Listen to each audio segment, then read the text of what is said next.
हां बोला, तुमचा इंट्रो द्या. काय द्या? अहो इंट्रो माहिती, अनुभव काय? अच्छा तसं होय. आ, नमस्कार, मी रूपी. मला लय कामाचा अनुभव आहे. मी कसल्या कामाला नाही म्हणत नाही. चांगला 10 वर्षांचा दांडगा राबायचा अनुभव आहे मला. आणि कसं आहे, अस्सल काम आहे आपलं, त्यामुळे कामाचा मोबदला मागायला लाजत नाही म्या, नाही का? कशाला लाजायचंय? स्पष्ट वक्तेपणा आवडला तुमचं, पण तुमची भाषा जरा. अहो आवडण्यासारखीच आहे मी.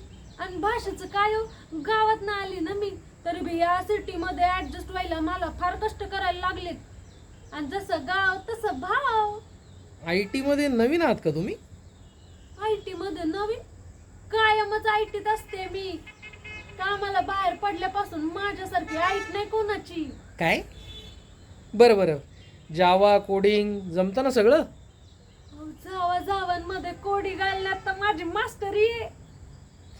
बरं बरं, कामासाठी काही रेफरन्स, काही दाखला वगैरे? अहो घ्या की मग रेफरन्स. तुम्ही आपले ते कॉन्ट्रॅक्टर साहेब त्यांच्या हाफिसचं घ्या, नाही तर त्या कलेक्टर साहेबांच्या घरातला बच्चा बच्चा ओळखतोय की रुपीला.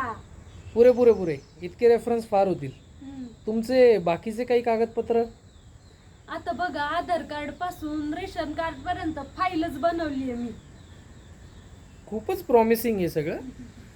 बाकी तुम्ही जॉब डिटेल्स आणि क्रायटेरिया वाचून आलाच असाल, तर व्हा जॉईन. कॉंग्रॅच्युलेशन्स. अरे थँक्यू.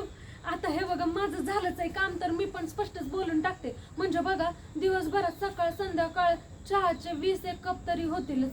त्यामुळे ते नंतर सकाळ संध्याकाळ पूर्ण ऑफिसला झाडू मारणं, आणि हे बघा काचा पुसायचे मी वेगळेच पैसे घेईन. मी आधीच सांगून ठेवते, हे सगळं बघता लाखभर रुपये तर होतीलच.